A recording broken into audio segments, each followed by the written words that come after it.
अस्सलाम वालेकुम जी। उम्मीद है कि आप सब खैरियत से होंगे। तो आज हम एक न्यू पेशेंट हिस्ट्री के साथ आईसीयू के पेशेंट हिस्ट्री के साथ आपकी दोबारा खिदमत में हाज़िर हुए हैं।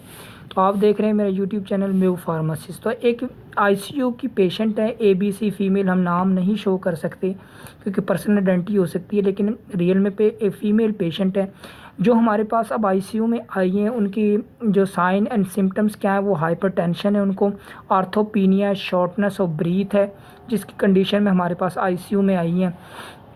और इसकी कंडीशन क्या है, एडीमा हुआ है। एडीमा की वजह से स्वेलिंग ऑफ हैंड हुए हैं, हाथों में स्वेलिंग हुई है, सोजिश हुई है। और एडीमा है ऑब्वियसली, तो स्वेलिंग तो और होगी है हाथों में, पाँव में, तो और जिस्म के दूसरे हिस्सों में भी। Fluid accumulation, fluid in lungs में फ्लूइड है, और जिसकी वजह से हमने सैंपल इनका लंग से साइटोलॉजी के लिए हमने भेज दिया है।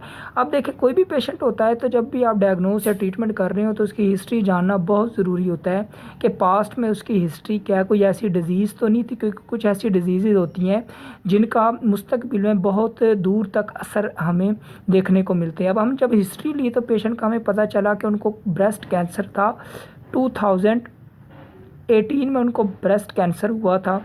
उन्होंने कीमोथेरापी भी करवाई थी और कैंसर सेल को ड्रेन आउट करवाया था।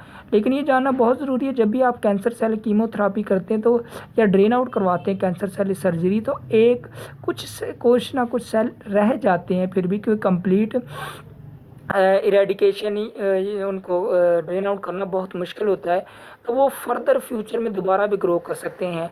तो इन केस में जब हमें पता चला कि इनको 2018 में ब्रेस्ट कैंसर हुआ था, तो हमने फिर पूछा कि क्या आपने एनुअल मेमोग्राफी करवाई है। एनुअल मेमोग्राफी होता है कि जब भी कैंसर की ट्रीटमेंट के बाद एनुअली तौर पे पेशेंट को अंडर ऑब्जर्वेशन रखा जाता है कि कुछ टेस्ट वगैरह करवाए जाते हैं, एनुअल मेमोग्राफी करवाई जाती है, जिसमें विजुलाइज किया जाता है कि दोबारा से कैंसर सेल तो नहीं ग्रो कर रहे।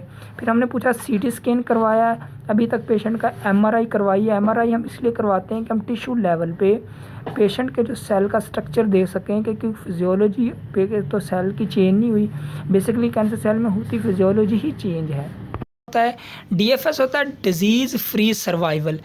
अब देखें 2018 में उनको ब्रेस्ट कैंसर डायग्नोस, ट्रीटमेंट हुई, ड्रेन आउट किया गया सेल को। अब ये 2024 में हमें आईसीयू में पेशेंट आ रहा है। पेशेंट में इट मीन जितना भी इसके दरमियान वाला टाइम है 2019, 2020, 2021, 23 तक जितना भी यहाँ से ये एरिया ऑफ है, ये डिज़ीज़ फ्री सर्वाइवल, इतना टाइम डिज़ीज़ फ्री सर्वाइवल है।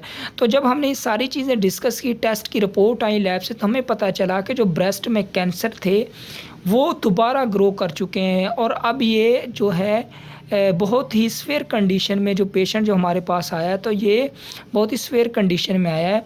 और इसकी जो हमें अब डिफ़ाइन करना है कि कौन सी स्टेज में है पेशेंट, और इसका नेक्स्ट ट्रीटमेंट प्लान क्या होगा, क्योंकि अब हमने दो तीन डिजीज़ को साथ लेके चलना है। हमने एडीमा से भी ट्रीटमेंट करना, लंग्स में भी फ्लूइड है और कैंसर भी है। तो इन सारी चीज़ों को हमने कंबाइंड स्टडी करके फिर हमने इसकी ट्रीटमेंट स्टार्ट करनी है।